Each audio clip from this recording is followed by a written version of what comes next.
Hey, what's up? This is T-Dub Jackson with you again. Looking a little scraggly here. I'm getting ready for a big 3-day weekend, and just thought I would read you a couple more letters. And I'm thinking about calling this the Help Me T-Dub. Kind of like the Dear Abby, or I thought about Dear T-Dub, but I thought let's be original. And most of the questions that I get through email or in the letters is usually the subject is something to do with Help Me T-Dub, something along those lines. So let's read a couple letters. Let's read some good ones first, because I don't want this to be about all bad news all the time. This one, he's got a very original first name, so I'm not going to read his first name. But it says, I wanted to write and say thank you for the audiobook. I bought it 24 hours ago. I've been listening to it all day, and it's changed my outlook on my whole situation. Honestly, at the time, I was desperate for something to make me feel better and was convinced this was a scam. I can tell you I have not even read the book because the audio material is fantastic. Each time I start to get down about things, I listen to one of the chapters, and I feel like I can move on with my life. That's a great letter. He's talking about the audio book. It's an add-on. You get the textbook, and if you want the audio book, you can get that as well. But that's what he's listening to. Let's do another one here right quick.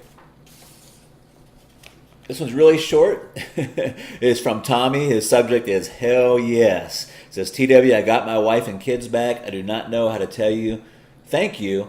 Please get back with me. I got so much happiness in me. You help if you need my help. I will tell everyone. Then it says, Tommy, P.S. I tell my story to everyone. Tommy, that's great, and that's why I'm doing this. So let's get on to a question from one of my customers, and I'm hoping this will help you out. Okay, this one is from Rob, and Rob's subject line says, bought book, used strategy, and guess what? A little after 2 weeks, my ex called me. I hope I handled it well, but I don't know.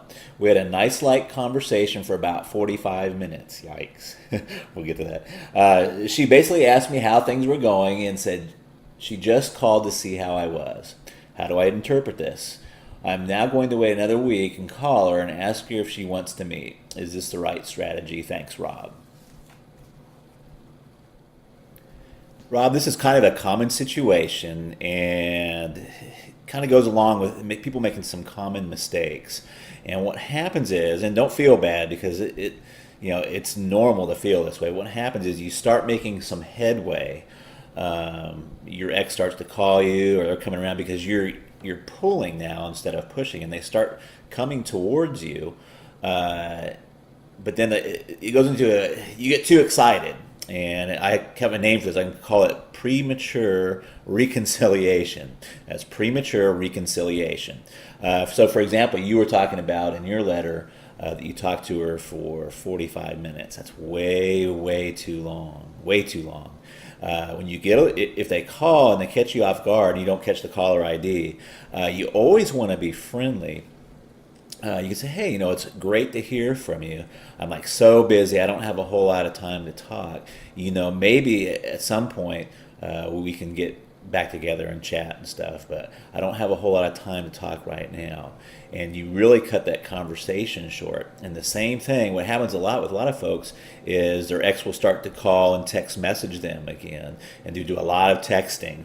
And let me tell you, see these two things right here? I don't know if I got this up here so you can see it or not. These two things right here. Your two thumbs, those are the two body parts. They can really destroy your chances of getting your ex back.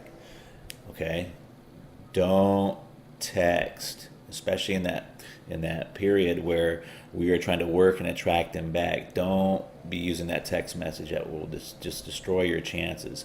What you want to do and what your attitude wants to be, and again, it's not all about just what you say and the words. It's got to come from the inside and the attitude. But you want to be at a point where you're saying, hey, I'm taking some time for myself. I agree with the breakup, and let's just get some space. And I love hearing from you. It's great to hear from you, but let's take some time, and then we can talk. Okay? Does that make sense? Let me give you another example. Okay, here's a perfect example of what I'm calling the premature reconciliation.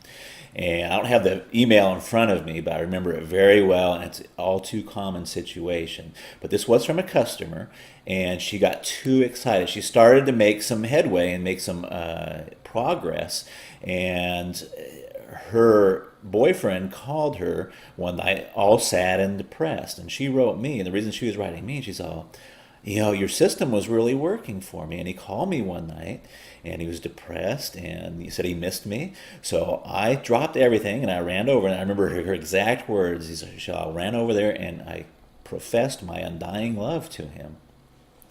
And I think, and she didn't come out and say this, but I think they slept together that night. Because when she was writing me, she said that he went cold the next day and basically said, last night was a mistake and we should stay broken up, so on and so forth. And that's why by him saying that last night was a mistake, I really think they slept together. So what should she have done? What should she have said? It would have went a lot better if she would just said, hey, it's so great to hear from you, and gosh, I'm sorry you're going through such a tough time.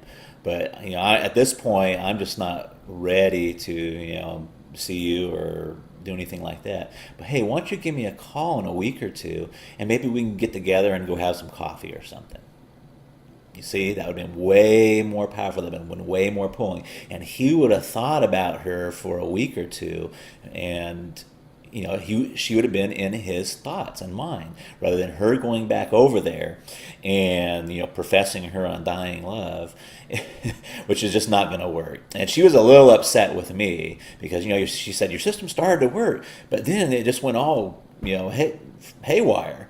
Well, and I just told her, so darling, where in the system does it say to run over there and profess your undying love? It really doesn't say that anywhere in the system.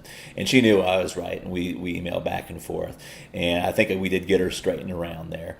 But you want to really be careful that you don't get too excited. In the system, there are very powerful techniques and methods for them to get them to call you and to start pursuing you. But you have to be careful of the premature reconciliation. So, don't talk to him for 45 minutes on the phone. Don't let these two body parts ruin your chances there. Be cool, be aloof, let them chase you a little bit. Always be a little bit hesitant. If they call you up, that 2 weeks that goes by, if he calls her up and says, hey, you said to call you up in a couple of weeks, let's go have coffee. Always be a little unsure.